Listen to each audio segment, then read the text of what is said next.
Good morning বন্ধুরা, welcome back to my channel Ankis vlogs. আমি অঙ্কিতা নিয়ে চলে এসেছি আজকে একটা নতুন ভিডিও নিয়ে। আশা করছি আপনারা সবাই খুব ভালো আছেন, সুস্থ আছেন আর সচেতন আছেন। বাজে এখন সকাল 8টা আর এখন থেকেই আমি আমার ভিডিওটাকে স্টার্ট করছি। তো চলুন বন্ধুরা, বেশি কথা না বাড়িয়ে শুরু করে দিই আজকের এই ভিডিওটাকে। এই যে বাস্কেটটা দেখছেন, আমি যত জামা কাপড় সুন্দর করে পরিপাটি করে গুছিয়ে রাখি না কেন, মাম্মাম ঠিক এটাকে টেনে বার করবে আর একদম ছড়িয়ে ছিটিয়ে জামা কাপড়গুলো পাট খুলে একদম করে দেবে, পুরো অগুছালো করে দেবে। দেখেই বুঝতে পারছেন, মনে হচ্ছে যেন একদমই গুছায় না, কিন্তু একদমই নয়। ওর আমি ডেলি ওয়্যারে জামা কাপড়গুলো যেমন ঘরে পড়ছে বা একটু কোথাও ঘুরতে যাচ্ছে আশেপাশে, সেই সব জামা কাপড়গুলো এই লাল বাস্কেটেই রেখে দিই। একদম ভালো জামা কাপড়গুলো ওয়ার্ড্রপে থাকে, এইসব জামা কাপড়গুলো একদম পাট করে গুছিয়ে রেখে দিই। তো অনেকগুলো জামা কাপড় কেচে দিয়েছি, তো এগুলো আমার গুছানো হয়। মামামকে ব্রেকফাস্ট করানোর পরে একটু টাইমটা ফাঁকা পেয়েছি, এই টাইমে আমি গুছিয়ে রাখছি, না হলে আবার ম্যাডাম এসে আবার তছনছ করে দেবে। এখানে একটা সমস্যা হয় আমার, মানে সমস্যা বলতে কিছুই নয়, ও যেহেতু দুটো জায়গাতেই থাকে, মানে নিচের তলা ওপরের তলা দুটো জায়গাতেই থাকে, তো সেই জন্য নিচেতে এরকম একটা বাস্কেট আছে, দোতলাতেও মানে ওর বেডরুমেতেও এরকম একটা বাস্কেট রয়েছে, ওখানেও ও টুকটাক যাবতীয় জামা কাপড় রেখে দিয়েছি। কারণ ধরুন ও রাত্রিবেলা ঘুমানোর সময় বা দুপুরবেলা ঘুমানোর সময় বা যে কোনো টাইমে যখন ওপরে থাকবে, তখন একটু জামা কাপড়গুলো নোংরা করে ফেললে চেঞ্জ করে দেওয়া যায়, সেই জন্য কটা জামা বা প্যান্ট আমি ওপরে কিছু রেখে দিয়েছি, মানে ভাগ করে রাখতে হয়। তো এই একটা সমস্যা, আর কিছুই নয়। এই যে দেখছেন কত সুন্দর গুছিয়ে একদম তুলে রাখছি, বেশি না 2 থেকে 3 দিনের মধ্যেই আবার যেকে সেই হয়ে যাবে।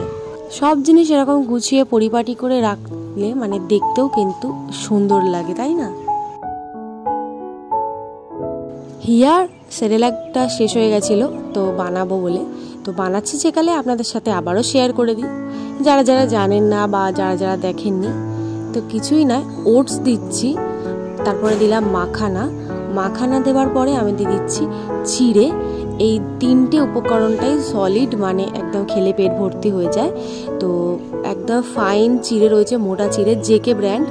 এরপরে আমি দিয়ে দিচ্ছি 50 গ্রামের মতো আলমন্ড আর কাজু।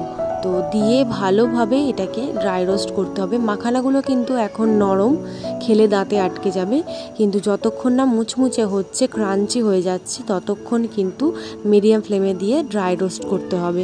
না হলে কিন্তু পাউডার যখন করবেন তখন বাচ্চাকে দুধ দিয়ে মিশিয়ে খাওয়ালে কিন্তু দাঁতে ওর আটকে যাবে বা ওর খেতে অসুবিধা হবে। ওইদিকে সেরেলাকটা ড্রাই রোস্ট হোক, এরপরে আমি ওর জন্য কর্নফ্লেক্স গুঁড়ো করে রেখে দিচ্ছি। এমনিতে এরকম কর্নফ্লেক্স ও খেয়ে নিতে পারে, কিন্তু আমি সেরেলাক টাইপের করে খাওয়াতে পছন্দ করি বলে, মানে একটু গুঁড়ো করে খাওয়াতে পছন্দ করি বলে, সেই জন্য একটু হালকা করে 2 থেকে 3 সেকেন্ডের মতো একটুখানি ঘুরিয়ে নিই, মেশিনটাকে ঘুরিয়ে নিই, এয়ারটাইট কন্টেনারে স্টোর করে নিই। মানে একদম ফাইন পাউডার করে নিই, একটু জাস্ট গুঁড়ো করে নিই, যাতে একটুখানি ওর খেতে একটু সুবিধা হয় আর কি।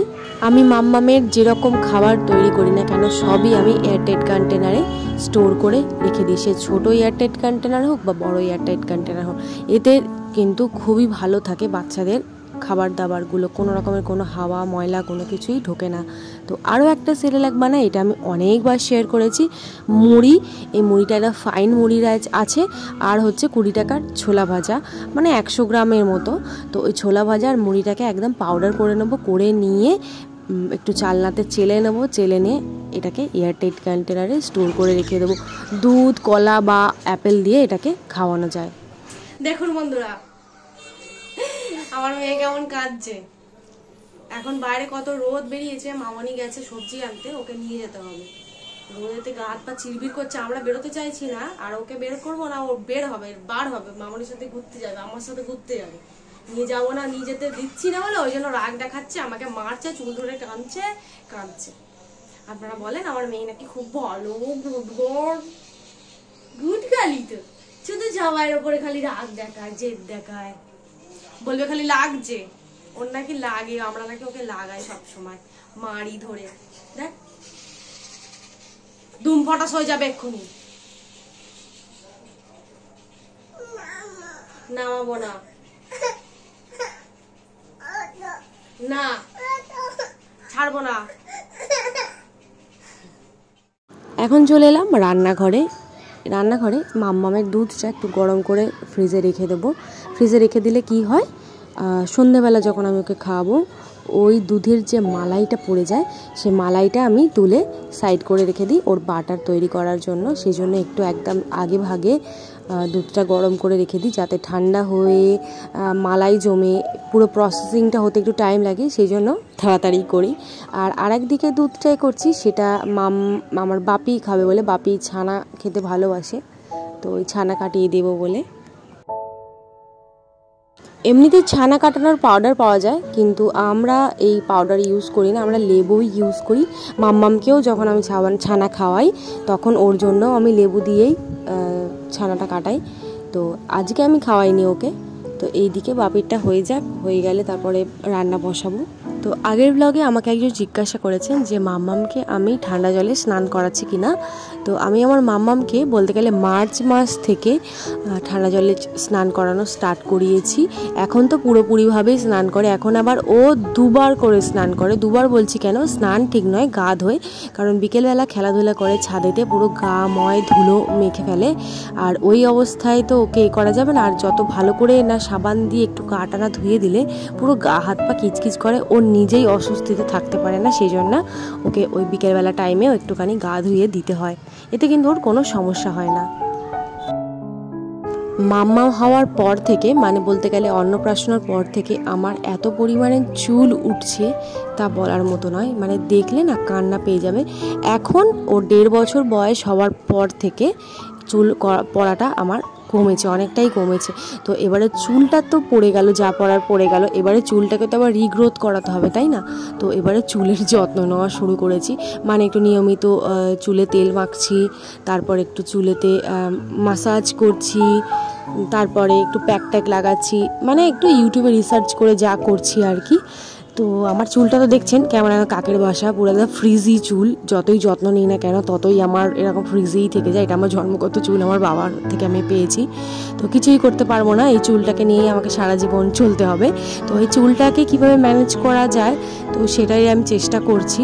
তো সপ্তাহে আমি 2 বার করে তেল মাখার চেষ্টা করছি। আর চেষ্টা করছি ওই যেদিন আমি তেল মাখছি 2 থেকে 3 মিনিটের মতন একটু মাসাজ দিতে। মাসাজ দিলে কি হয় বলুন তো, একটু রক্ত সঞ্চালন হয়, এতে চুলটা একটুখানি রিগ্রোথ হয়। তো দেখা যাক 1 মাস করি রেজাল্ট কেমন পাওয়া যায়। ধৈর্য ধরতে হবে, না হলে কিন্তু রেজাল্ট পাওয়া যাবে না। চুলটা আমি একটু কেটেও দিয়েছি, কারণ নিচের দিকে একদম পুরো ঝাঁটাকাটি হয়ে গেছিলো। একটু চুলটা কেটে দিতে একটুখানি ভদ্র লাগছে, মানে চুলটা একটু ছেড়ে টেড়ে কোথাও একটু যেতে পারবো, না হলে কিন্তু চুল আমি বিনুনি করেও যেতে পারতাম না কোথাও। 1.5-2 ঘন্টা রেখে শ্যাম্পু করে নেবো। রান্না বসানোর আগে এই টুকটাক কাজকর্মগুলো করে নিচ্ছি। যেমন এই ঝুল ওপরে খুব জমেছিল, তো ঝুলটা যদি একদম জমে থাকে দেখতে কিন্তু একদমই ভালো লাগে না, সবার বাড়িতেই হোক না কেন। তো এটাকেই আমি একটুখানি ঝেড়ে নিচ্ছি, এরপরে রান্না বসানো হবে। ঝুল ঝাড়ার আগে যদি রান্না বসানো হয়ে যেত তাহলে ঝুলগুলো পড়ে যেত খাবারের ওপরে।